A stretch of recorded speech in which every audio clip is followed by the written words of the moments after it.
Hello, everyone. Thank you so much for joining us tonight. My name is Ali Rajab, the KPI's innovator and MC for its WIN webinars. The Canadian Premier International Education Awards, KPIs, are the first of its kind in the world. Having started an industry-wide revolution in 2012, the KPIs today continue their mission of recognizing the people who make education their mission, dedicated to recognizing and celebrating those international recruitment agencies who exceed their students' expectations. The KPIs are proud of their positive impact on the international education industry. As you all know, the last 2 years have been the most difficult for international education agencies and the international education industry at large. And while we are in the recovery phase nowadays, we need to learn how to recover from the pandemic. Therefore, let me introduce you to four well-known agencies and KPIA past winners who will share their wealth with the entire world. I'll start with Ayman Abdul Hafiz. Ayman, if you'd like just to raise your hand so our audience can recognize who you are. Thank you. Ayman is the founder of and managing director of Sindibad Study Abroad in Saudi Arabia and Egypt. During the last 15 years, Sindibad, under his leadership, supported thousands of international students to study abroad. Sindibad is a proud winner of the KPIA 2015 Silver Award winner. And thank you so much, Ayman. I really appreciate joining us tonight. And next is Philippe. Philippe, would you please just raise your hand? Thank you. Philippe is the managing director of Extodia, Colombia.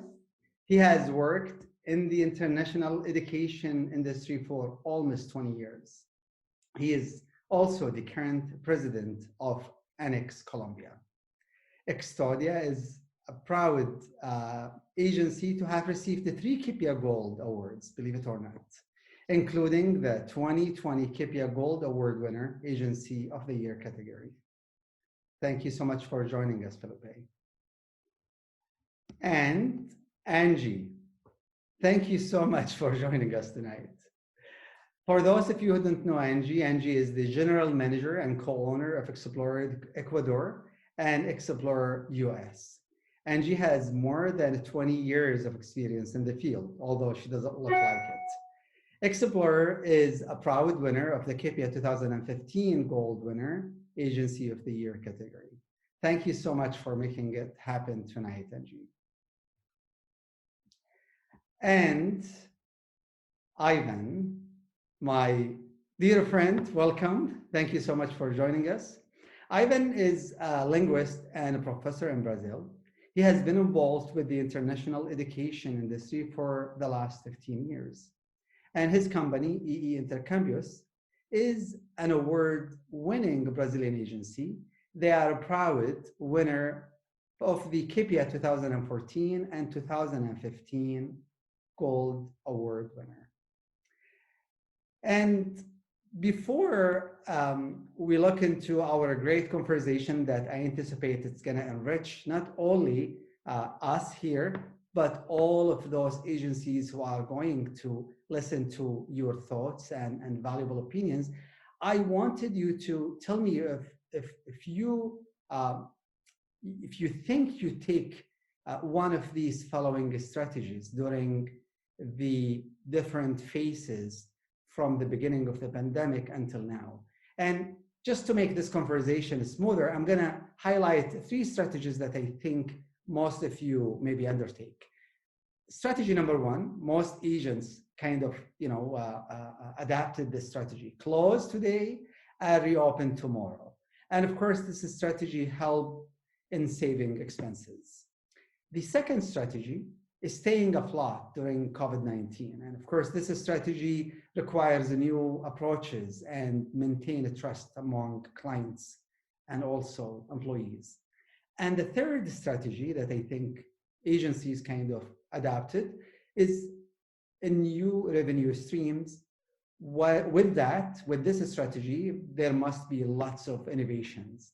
So let me ask you, each one of you, I'll start from Felipe. What strategy do you think is Extodia adapted during the pandemic?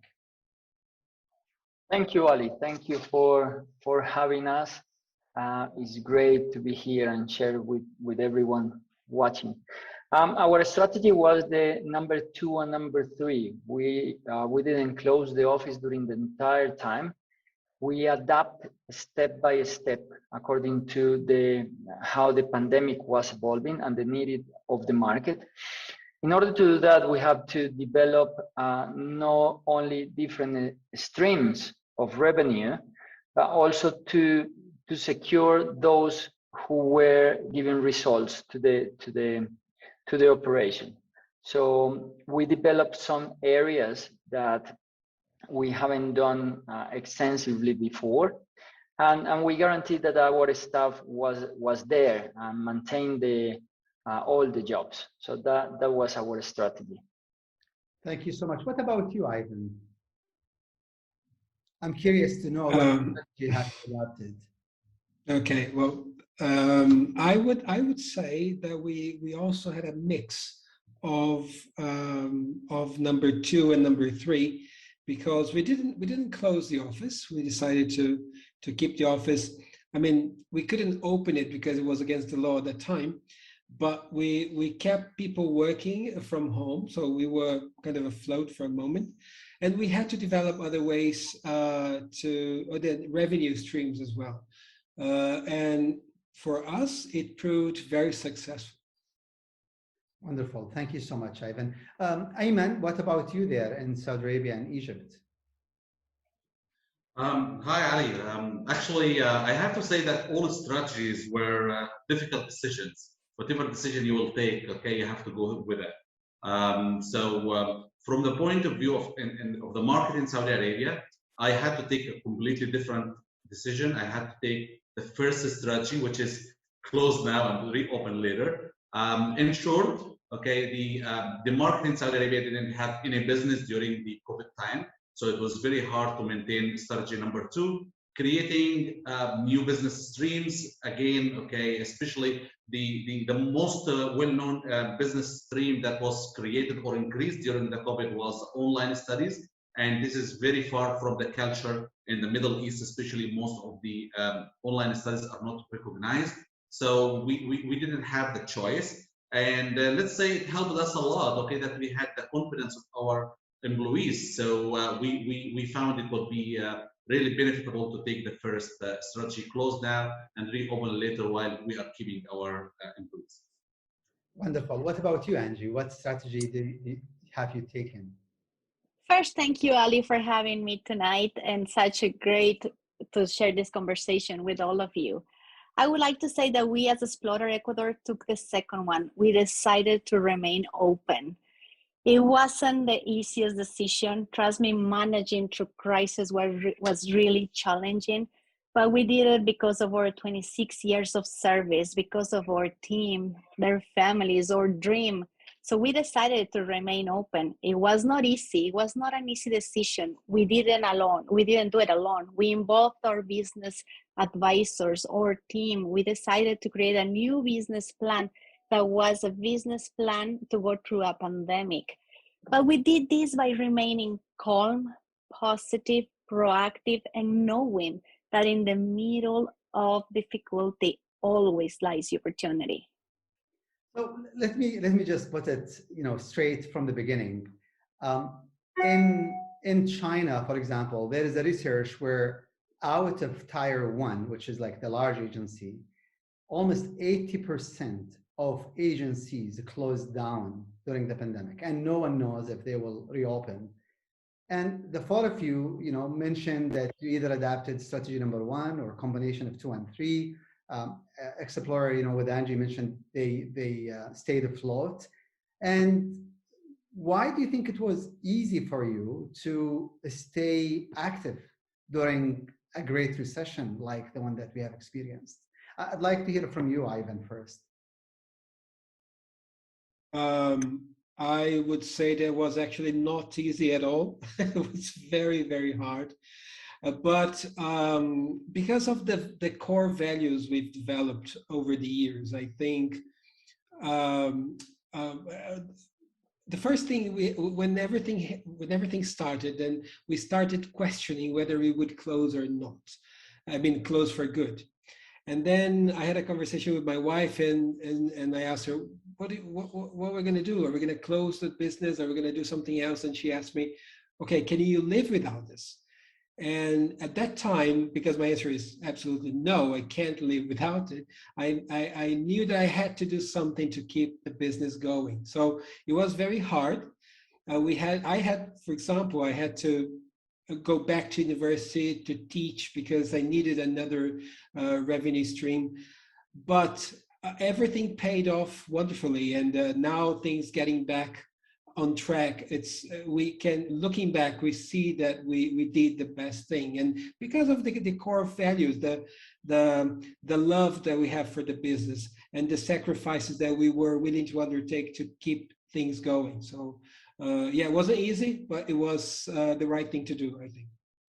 That's very interesting. I see now when you mentioned that you have adapted the two strategies. So when you mentioned adapting new revenue streams, it's that's opportunity for you to go back and teach to support your business. What a wonderful opportunity you have there. What about you, Felipe? You know, how can you explain to other agents who are suffering and maybe closed for good, and they are still now thinking or considering reopening?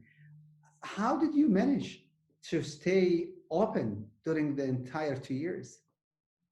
Well, I agree with Ivan. It wasn't easy. This has been a challenge for all of us. There is no manual or recipe to sail through the pandemic and what is going to happen. It was a lot of uncertainty. I think the key was to analyze what was going on in every phase, every different step of the pandemic. I think we were talking before, and there are about 4 different stages of the pandemic. And the first one, everyone was anxious, everyone was scared, everyone was kind of thinking, what is going on? This is a 2-3 months thing, but we were always looking at the cash flow, and it was a combination between what resources you got, how long you have them for, and what can you do always to be one step ahead, which is very difficult to predict what is going to happen.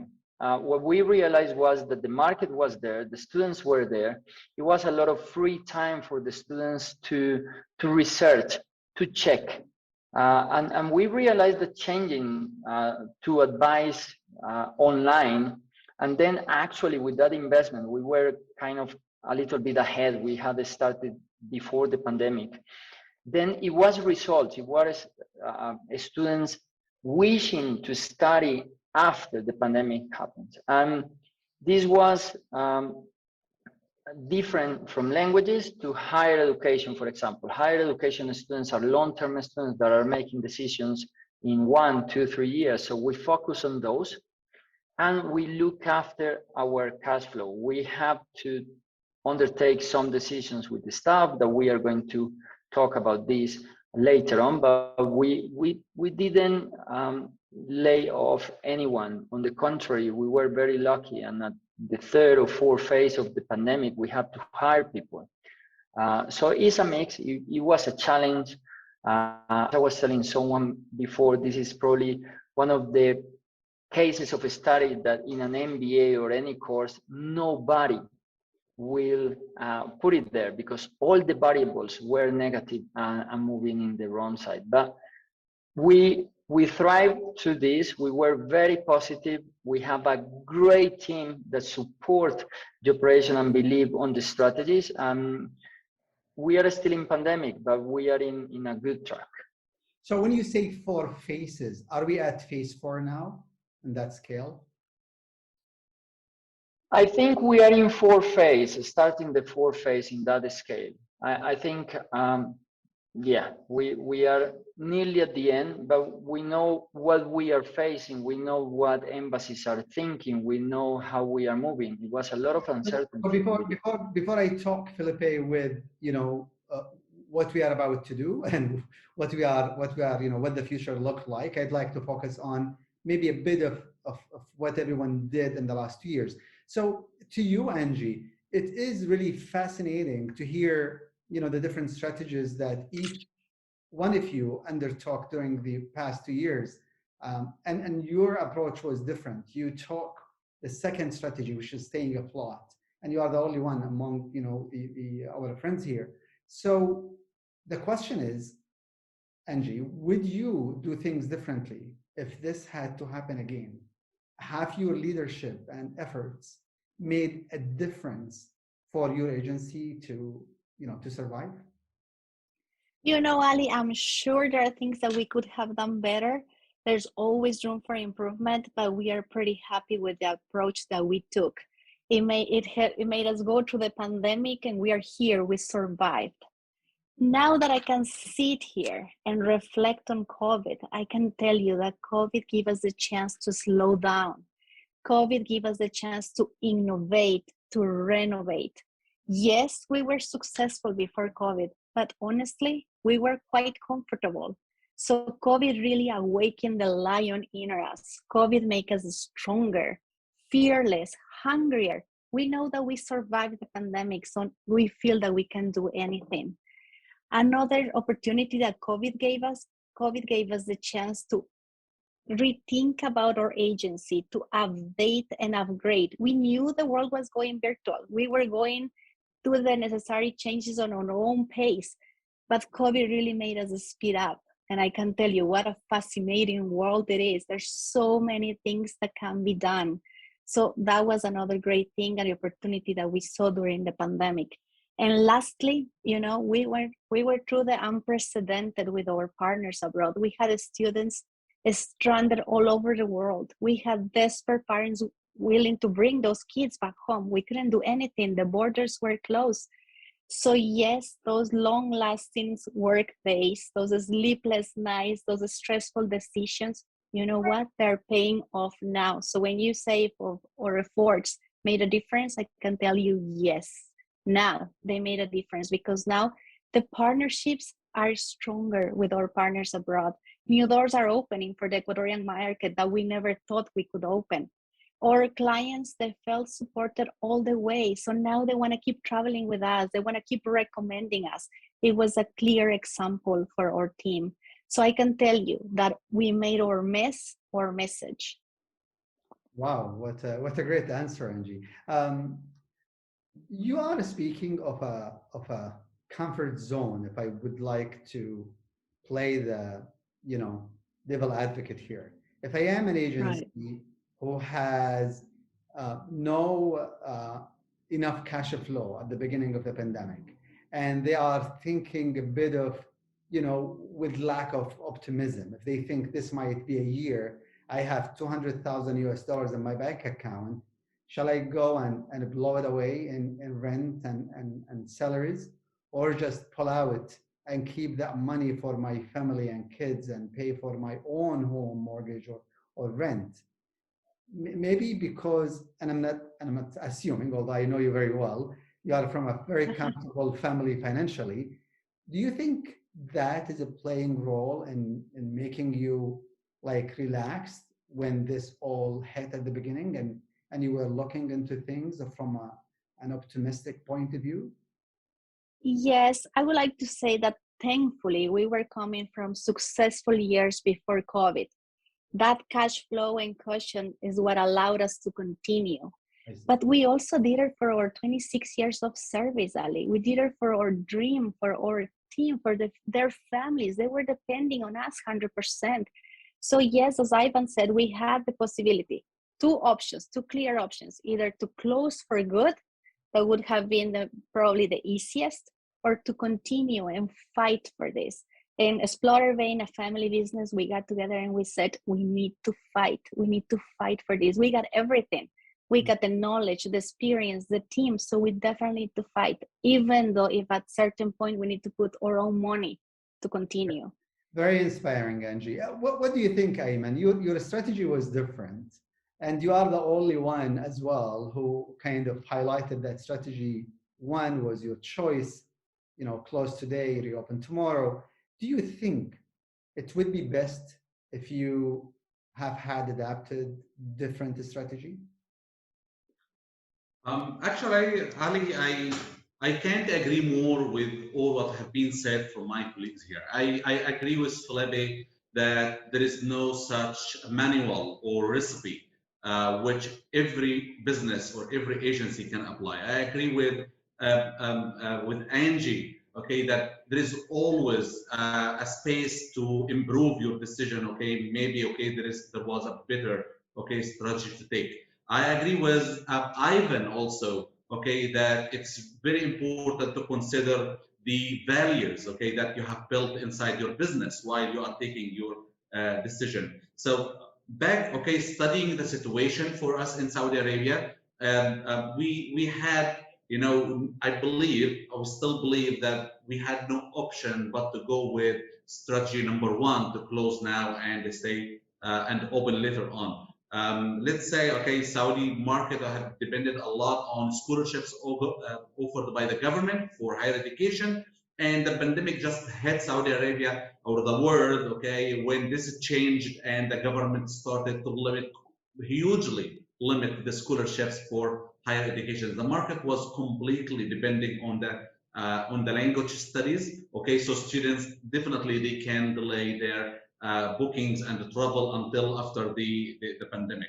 So we had no business at all in the market to do during the pandemic to depend on. We had no opportunity to create new business streams. Okay, and in the same time we had the cash flow that we have, but we don't expect more to come soon. So we had to take the decision to use this cash wisely, okay, to reopen back again and to support our employees.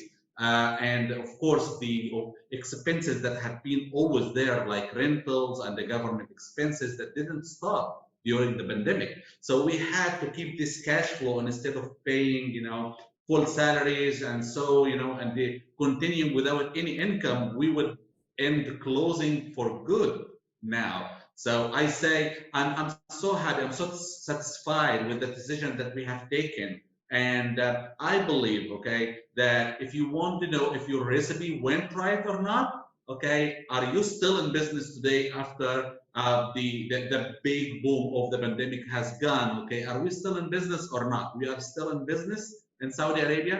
Our offices, we didn't close any of our offices. All of our offices are operating.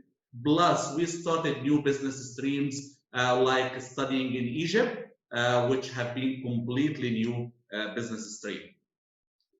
I'm sure, Ayman, at the, maybe through the pandemic, when you recognize it's not a 2 months or a 3 months thing, maybe you had a big smile on your face that you made that decision.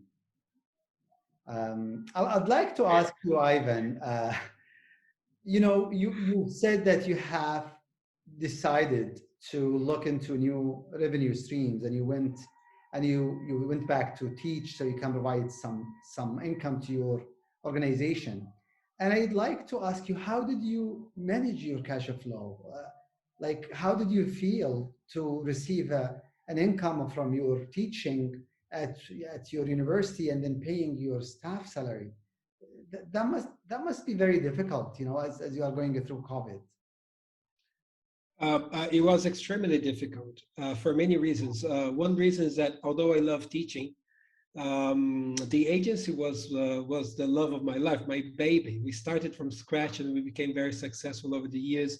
So at that time, going back to teaching was like stepping backwards rather than forwards, and that was a bit frustrating. But and then of course, but that decision had to be made, because at some point, if we hadn't taken that step, we would have probably to dismiss our employees. We have, because we are a small agency and we have a few people working with us, it was possible to keep them with us. But I have to say, in some months, all the income that we got was to pay our employees, and we had absolutely nothing left. We went to a very low point at some during the months looking back. However, not only did we do this, but we also had to adjust things in the office. For example, our employees started working part-time.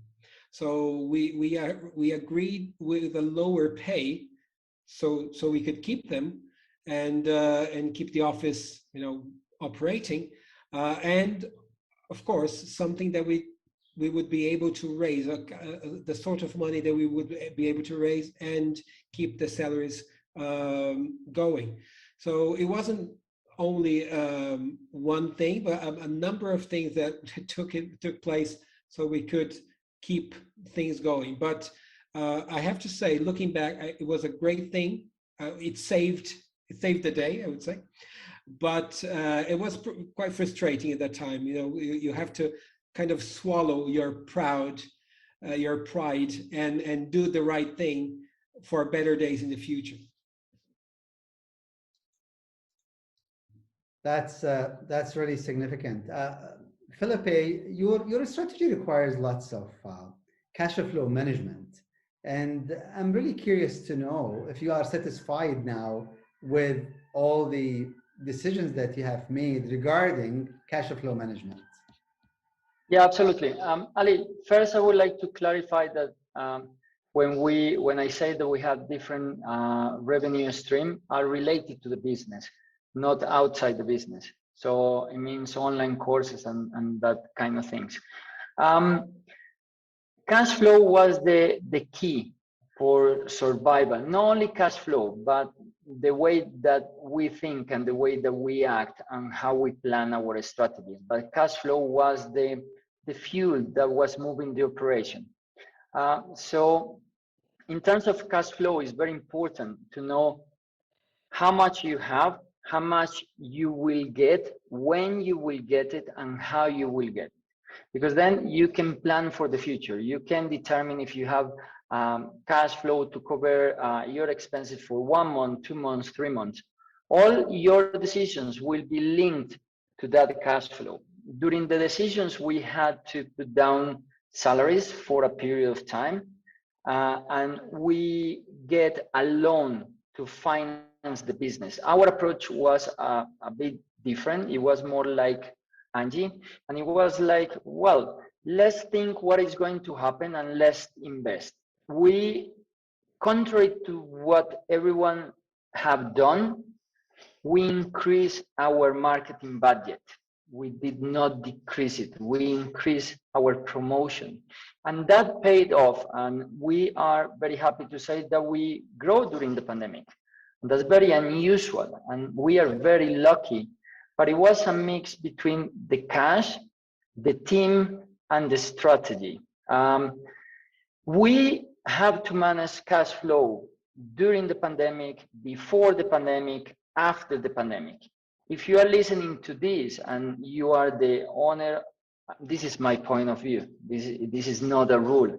But if you are the general manager of your agency and you do not know how much you spend, how much you got, how long do you have this for, then you have a serious problem, because you cannot plan your investment or downgrade your operation or your cost or your overheads depending on what the structure you have. So it wasn't easy.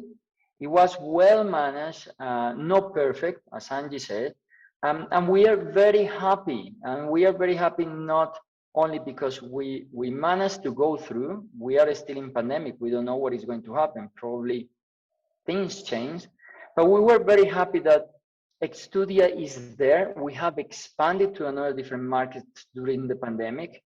For an instance, we have presence in 14 different countries of Latin America, and that happens during the pandemic. And that we are here providing jobs for people, for families, that they can pay their bills, they can educate their kids. And that's one of the goals, and that is part of our core values. Speaking of keeping employees, I'd like to ask you, Angie, because your strategy, or you mentioned when you were talking about your strategy that you kept all of your employees, and that one was one of your goals, just like what Felipe mentioned now. And my question is, have your human resource strategies stood up during COVID-19? I mean, have you reduced their wages to keep them all employed? How did your decision impact your business culture, which I know you speak very proudly of? You know, Ali, first I would like to say what a leadership test we've been through. For us, one of the main reasons that we remain open was our team. They are one of our greatest value inside of our agency. And what we did, what was our strategy, was to do it with transparency from day one, because we knew that transparency will lead to trust.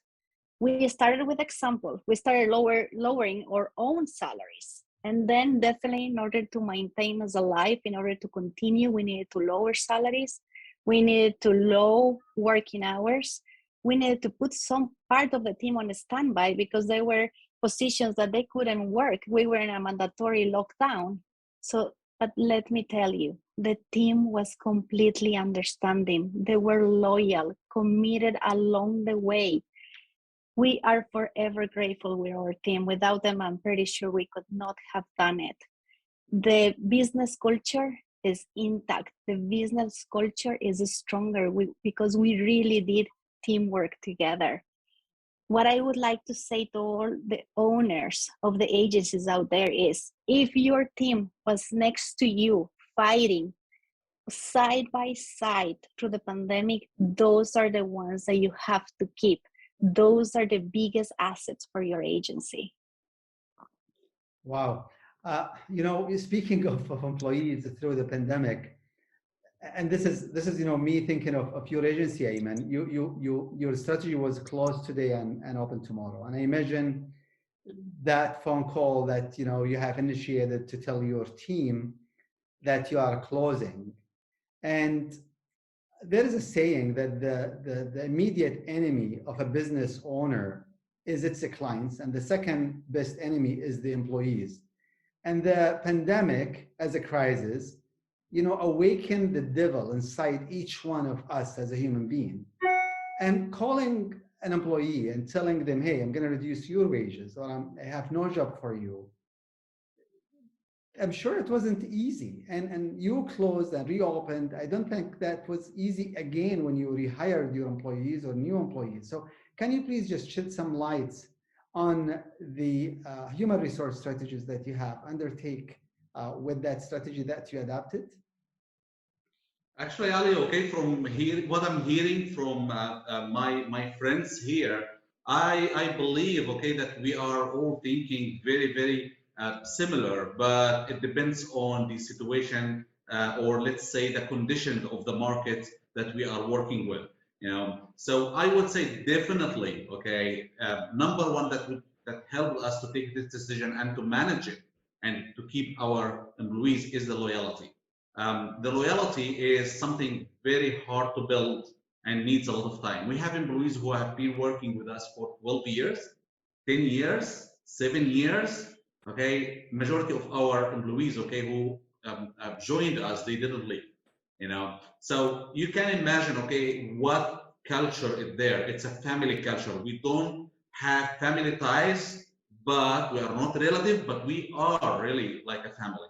So definitely it was so hard to take the decision of reducing or stopping paying salaries, okay, for a couple of months or so, okay. But if you put yourself from the beginning in the same room with the employees, okay, they will understand. So taking the decision, like Angie said, okay, that applies to us before them, okay, they will understand. Keeping the communication all over the time with your employees, your fellows, okay, inside the company, this is very important for them to understand. Explaining and being transparent with them about the situation and the risk that we are facing if we make them happy today and they close the business completely tomorrow, okay, they will understand, okay? Employees, they can understand, okay? We have been employees one day working also in companies, and we have seen problems like what happened in 2008, the economic crisis, okay? And we understood at that time, okay, the decision had been taken because it was explained to us. So we had to explain to our fellows in the company what we are doing, what we are aiming for, what we are protecting, okay? For them, we are protecting their rights. The money that we have, if we spend it today in paying full salaries, this means tomorrow if we close, we will not be able to pay them, the pension, okay, or any other benefits. And so we are trying to protect you, to keep the business on, okay? But in the same time, we have been always communicating with our employees to know whoever need extra care during the pandemic, we have been there, and that definitely, okay, give us, we didn't need to make the call that you mentioned, okay, because we have been always in communication. We had meetings almost every couple of weeks or 3 weeks at most, so we know what they are doing. When we plan to come back, even, okay, also we managed to come back through gradual system, like, okay, we lowered the working hours. Some people are working from even not home, but their home country. Okay, we had employees working from Egypt because they choose to travel back to home country and not staying in Saudi Arabia during the pandemic. So yeah, we make the options for everyone flexible to be in, okay, and same time we can take care of them. And I'm happy, okay, that worked and our employees are with us still today. And that's something I'm still appreciating for them. And I hope that the situation of the pandemic will keep going on, the business will keep going up, and I'll be able to compensate them for every penny they lost during the pandemic. That's an ideal answer. I'm so proud that you are a KIPIA winner. I really appreciate the standing by these core values during difficult times, Ayman. Now, having we discussed kind of what we did during the last 2 years, I'd like to talk about today. Today, I don't think we know if the pandemic is over. I'd like to know are you back to your operations like normal, like before the pandemic? Do you have all your entire employees? What is happening now? Like, do you have students ready to go and travel as there is no visa issues? I'd like to hear it from you, and I'd like to start maybe from you, Angie, to shed some lights on the current situation. Thankfully, we are in a good position in Ecuador. Nearly 85% of the population have been vaccinated. That gives security to the market. We are super grateful with the embassies. They have been completely understanding with the agencies. Embassies are being proactive. Visas have been granted. We have had any issue in regards of visas issue in our country. I can feel that the segment, the students, the parents, they are eager to travel. There's something that is happening within the market. People want to go abroad. So this is a great opportunity. We've been lucky in that sense. We had to hire an extra personnel at this point. So in our particular case, we remain humble. We know that the pandemic is not over, that we know that we need to make smart, long-lasting decisions, watch our income, but thankfully things are going in the right direction. I can feel that 2022 is going to be a good year for our industry and for our agency. Felipe, what do you think? I just heard today a school that was sold out because they don't want to go through another 2 or 3 stressful years. And schools, they depend on agents. Angie is very optimistic. Do you think the pandemic is over? I don't think the pandemic is over, but I am optimistic as well. I think nothing will change the experience of being in a classroom, regardless what the course is. Online is an alternative and it is going to stay there and we have to adapt. But online is going to be for some specific courses, not for all of them, a complement of the course, not the replacement of the course. Students would like to mingle, to share, to know another culture, to have a different vision of the world, what you eat, what you think from different countries. Probably something similar to what we are doing here. We are all from different regions and different countries, and we could think differently and have different cultural differences. So the students are eager to travel. At this moment, we have a lot of students on the pipeline. We are, our situation in regards to visas, it wasn't that easy as Ecuador. It was another challenge that we have to face, but regardless what is coming, we can face whatever is thrown at us. We've been through the most difficult years of the industry and our business. We all thought that, well, probably we will go bankruptcy at the beginning, but we never lost the hope. And what we have to do is to set back a little bit and think. As managers, we should think what is coming, what is the strategy, how we prepare our business for the next step.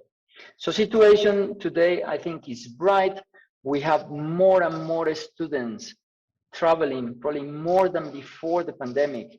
They are tired of being at home and remaining here. Some of them postpone their plans, but some of them, new students and past students, would like to go abroad and live the great experience. This is the best industry.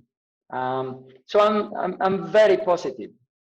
Ivan, in Brazil, do you know how many agencies went out of business? And if, you know, if you think you are getting more students than the pandemic, like Felipe mentioned, or you think you are going to be you'll go through, you know, 2 or 3 difficult years until you are back to your normal?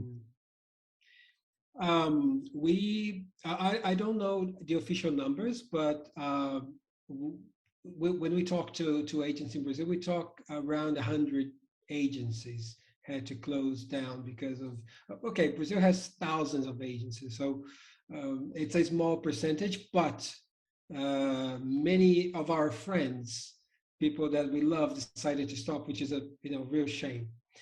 But I am on the same page with Felipe. I mean, we are very optimistic about next year. And I think that the agencies that decide to, fight through pandemic and survive, they will be very grateful and happy with the result from next year, because Brazil is a huge country, 220 million people, and thousands of people who want to travel the moment they can. So I see the future, in a very positive note. We are still we don't have students traveling at the moment, but we have inquiries more and more every day. So I feel that things are going to be great next year. Our office, we are returning to operations, to full operations, slowly but surely. So by the end of the year, I think everything will be back operationally, operation-wise. We'll be, have everybody back home, and back to the office, and doing, working full time. So yeah, I think next year is going to be a great year for everyone, and including here in our country. Ayman, in addition to the fact that I really wanted to learn about, your opinion and what are you doing within Sindbad? Do you have all your employees back? Do you have the same volume of clients walking into your offices like before the pandemic? But in addition to that, I wanted to ask you, Ayman, what is your school partners say to you when you talk with them? Are they busy? Do they have lots of applications coming through from the world? Are they anticipating, heavy seasons in the winter of next year? Okay, Ali, yeah, of course, I share my colleagues here. Okay, the pandemic is not over, but I want to say that the surprise factor is over, and that's what makes it different, and that's why we should be optimistic.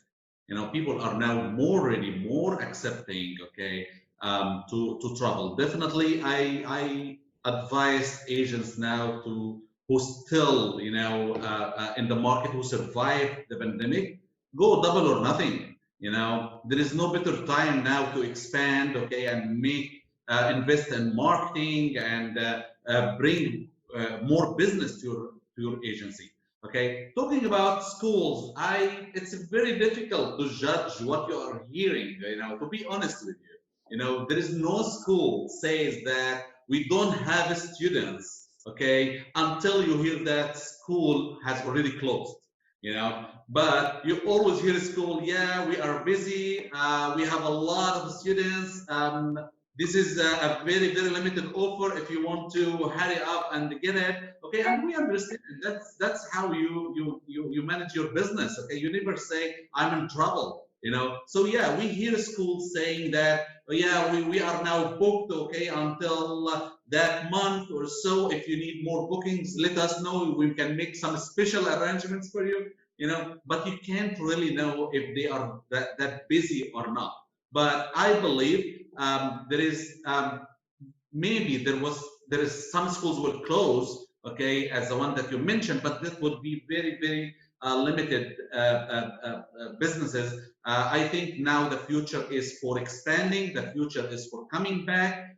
It's still not the same situation as before the pandemic in 2019. But yeah, people want to travel, students want to travel. Visa situation now is better than before the pandemic, especially for student visas. They understand and they want to give the opportunity, and they want to get the business stream back to the country. I would say most of countries, of course. Still a couple of countries still not that open yet. But in general, yeah, the opportunity is big there, and I'm going for it. And I would give an honest advice to every agency: go for it. Okay, there is huge business in the market. Thanks, Ayman. Just so I don't scare our audience, the school I mentioned, they are selling their schools. They are not going out of business, which means another school bought them out, which means there is a great potential, in our industry. And the fact that at our school, CLLC, every week we are receiving the same number of applications like before the pandemic. For the last maybe 6 months now, maybe 4, 5, 6 months. I don't have the exact numbers, but I can reassure our audience that we do receive, as example of the schools, the same number of applications. Now, as the ultimate goals for every business, I would assume you agree with me, is a stability and a profitability. And regardless of all the different strategy type that you have undertaken during the pandemic, the fact that the pandemic throws the entire world into a great recession. And, Felipe, when he was talking about his strategy and approach to the pandemic, which is kind of similar to Ivan, I'd like to know from both of you gentlemen, Felipe and Ivan, as your strategies are the same, which is staying afloat and, looking for different revenue streams to inject your business. So what are your recommendations to other international education agencies during the next phase, the reopening phase? What can you say to help them reopen their business? I'll start with you, Felipe, please. Thank you, Ali. I think it's a mix. It's not about, if you are going to reopen, or if you are in business, or if you have been in business, then first you need to stick to your core values. If you lose your core values, you lose your company. But in that sense, you have to balance. It's not just one one variable that has to be there for you to be in the business. I'm not going to say succeed in the business, but to be in the business. In my case, it's not in my case. What I think is some people just think that it's all about money. And I don't think that it's all about money. It's about your approach and your attitude.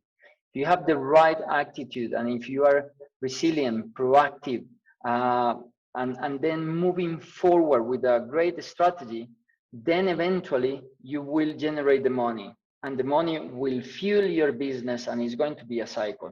If you have the money, but you have no strategy, you have no attitude, you have proactivity, then you are not going to be able to be sustainable and to be in the time. You could be in a moment on time, but when the market or the time change, you are going to be in serious business. I think there are different areas that I would like to share, and it's first, as Angie mentioned, and I couldn't agree more, your staff is key. Train them, okay? Train them, look after them, and involve them on the strategy. Listen to them. They are the ones facing the students every single day. Then your attitude. You are the head of the company. Whatever you reflect, the people working with you will follow. If you are negative, if you are procrastinating all the time, your staff will follow that. If you are proactive, if you are energetic, if you are working as a team leader rather than a big figure outside this world that is untouchable, then it's going to be that way. So what you think, the way that you project this is the way that your staff will follow. The other one is do things step by step. If you have difficulties, if you are still in a difficult moment, it's step by step. It's gonna be okay, but you have to think about the way and the strategies that you have. Things could be sorted because they are what they are, but most of the time we have to be there putting our efforts to change the results, and that results could be negative or positive. And finally, sometimes heads of the companies, including myself, because this happens to me, we are having a very good, honest conversation here. Sometimes we get digging very deeply into the operation, into the day-to-day basis. And that is a mistake. You have to set back. Don't forget the operation. Don't forget to look at your figures, your numbers, what market, what product you develop, where to focus on, how to focus, how to penetrate the market. But set back, watch your surrounding, watch the market, what the school are saying, what the other agents are saying, why your staff is commenting, what is going on there, and think what the next step will be for you and your company according to what your vision is. If you do this with discipline, then you will be able to slowly but surely being ahead of what is going on. And then you are prepared to react. If you are not prepared to react or to refocus your products, your market, your countries where you are just getting the student from, as Ayman was mentioning before, the expansion, and then you are going to be there. Probably you are going to survive. Next time that something happens, you are going to be exactly in the same position. But what are you doing now if another pandemic comes, not to be in the same circumstances as we were before? And that's the key. So the future is bright. Set back, think, stuff, and create a great strategy. I can tell that you have an engineering background, you know, and equipped with an MBA, just making great speech. Thank you so much for this advice and recommendation. I'm sure everyone is appreciating what you just mentioned. Ivan, what is your recommendations for agencies during this phase, the reopening phase? Okay. So I think the number one, okay, everything was mentioned here, so it's pretty much a collection of great things that happened during this meeting. But the one thing is have a have a tight control of your accounts, as just Felipe mentioned this, because this is key. No company can go, much further with, if you're not in control of your numbers. Try to cut costs. Angie mentioned something that before the pandemic, everyone was kind of, in a sort of comfort zone, and sometimes we didn't care if we spent too much. We were making money anyway. Maybe now it's time to rethink and recalculate how we spend the money. So that would be the first one. The second one would be learn from the experience. We've been through this horrible time, but so much can be learned, so much can be applied into our lives. Sometimes we think only about the negative aspects of the pandemic, but no, think for a moment of the amount of learnings that we got from this time, and how much better prepared we are now to face anything in the future. So be grateful not for the pandemic, but for the teachings or the things that we learned from these hard moments. The other thing, which was already mentioned as well, is be with your staff and make them feel important, make them feel wanted. We can't go on without them. They are part of the recovering process. So it's time to show and appreciate their efforts. So this is something really important. And the last one, Felipe has just mentioned as well, be very positive. And why I think we should be very proud of what we do. Some people say that education is one way to improve the world. And I would rephrase that and say that education is the only way to improve the world. So if we believe that, and we are in the educational business, remember that hard times, just as good times, they are fleeting, they will go. But the effects of education, the effects of what we do to other people, other families in our countries will last forever. What we are doing is shaping the world. So it's important to keep strong, although it's hard, but to be optimistic because the future is really, really bright. I don't know what to say here. I always say when Ivan talks, we have to listen. He is such amazing professor, a linguistic, and we are lucky to have you in our industry. And the KPI is proud to have a great panelists like you, all of you. And I'd like to just reflect on what Felipe and Ivan mentioned when it comes to team and staff. And I always believe that a great leader is the one who has the ability to handle workload and stress.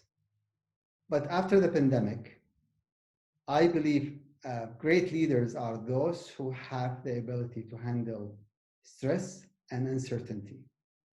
And I think, as we all kind of mentioned, the pandemic is not over, but we know how to handle the stress and the uncertainty moving forward.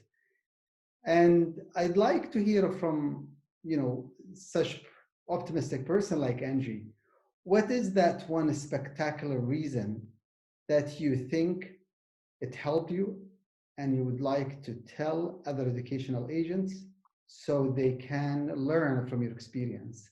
One spectacular thing that you think is great advice for everyone. A lot of things have been already said, but I would like to say be resilient, be bold, have a clear and a strong purpose, because with a clear purpose, you're going to attract the right talent and the right customer for your agency.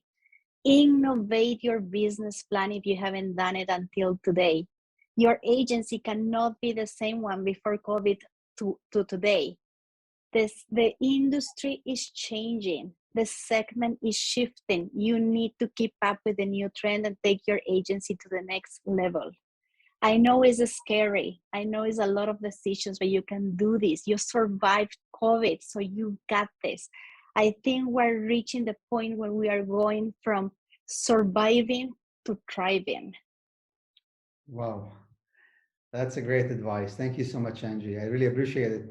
Ayman, what is that one ethical thing, one ethical piece of advice that you think other agents would really appreciate to learn from you? Ali, first I want to say really thank you for joining me in this panel, because I'm learning a lot. Okay, it's not our audience who are learning. I think I am learning, okay, from my fellows here. And even if I had, okay, some shared opinions, okay, and the values, they tell me that I'm thinking right. We are, yes, that's the right way to go. So thank you very much for that. I would say, okay, since the beginning, since we started Cindybank in 2009, I have been considering two values in my mind all the time with our clients, with our employees, with our partners: honesty and professionalism. And what really helped us to go through the pandemic, keep our staff, and also keep the good reputation. Although our agency was closed for about 8 months, our doors were closed. However, we don't feel that really hurted our reputation when we came back and found that still, okay, the trust is there from our clients. What helped us to bring our employees back was the honesty. Honesty, okay, makes people believe in you. And sticking to honesty is not only an ethic that you should expect to be rewarded in the other life, okay, or just you are doing that because you are religious or so. You do that because you want to be successful. If you are going to be honest, okay, you will be successful. And that's how we earn the trust from our employees and from our clients, and definitely helped us to stay there. We trusted in our employees, we trusted in our clients, okay, and what we have done through more than 12 years, and they trusted in us, and they have been resilient, as Angie mentioned, okay, because of the trust in us. So they have been patient, they stayed with us, and they came back when we said, yeah, let's go back now, the time, okay, that we can do business and bring the business back. That's amazing, Ayman. Thank you so much. And what a great discussion, my friends. You absolutely demonstrate the slogan of the KIPIA, leading agencies to help shape the future. And with this, I thank you all for your time. I'm sure that many business owners will benefit from your experience, not only the international educational agencies and our industry. I wish you all the best.